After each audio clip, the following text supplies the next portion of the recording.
La condamnation à 2 mois de prison ferme pour trouble à l'ordre public ou provocation non suivie des faits du lanceur d'Alex Naïm Touré, une preuve du recul de la liberté d'expression au Burkina Faso et sur les réseaux sociaux en particulier. Ce constat émane du comité d'initiative pour la défense et la protection des utilisateurs des réseaux sociaux, un comité non encore formel mais qui place au centre de ses actions la promotion de la liberté d'expression. La liberté d'expression régresse dans notre pays. Il n'y a qu'à observer ce qui se passe actuellement. Pour un rien, on convoque des activistes à la gendarmerie, on les auditionne et on les jette en prison. Par contre, on constate l'émergence d'une catégorie d'hommes de presse ou même une catégorie de médias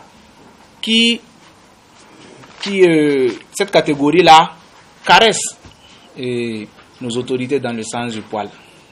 Bon, pour nous activistes et lanceurs d'alerte et utilisateurs des réseaux sociaux, c'est un recul grave de la liberté d'expression parce que il n'y a que les médias qui lèchent les bottes du système qui sont actuellement vus. Le comité déplore également l'élargissement de la répression à toutes les couches sociales et les exemples sont légion. Nous constatons que les syndicats, les journalistes, les paysans, chaque jour sont réprimés.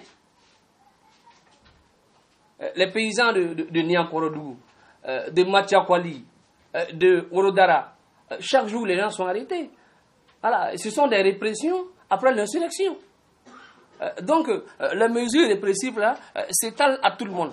Le principe de la liberté d'expression est que quand les politiques commencent à museler, ils les étendent à tout.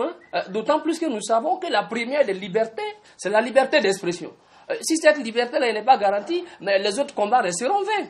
La liberté d'expression prônée par le comité devrait toutefois s'exercer dans les limites de la loi. Ce respect incombe aussi bien aux utilisateurs des réseaux sociaux qu'à l'autorité judiciaire. C'est la limite que la loi impose. C'est pas plus compliqué que ça. Mais il y a une différence entre la loi telle qu'elle est et l'utilisation que les pouvoirs publics veulent en faire pour réprimer. Voilà. Donc vous avez vu dans les chefs d'inculpation que Naïm qui visait Naïm, c'est comme si on avait arrêté un terroriste dans le même registre que, je sais pas moi, Bob Denard ou Marco. Le comité d'initiative pour la promotion et la protection des utilisateurs des réseaux sociaux entend les jours à venir se constitue en un comité légalement reconnu. Des conférences et des démarches auprès des acteurs de lutte pour la promotion des droits humains seront également menées.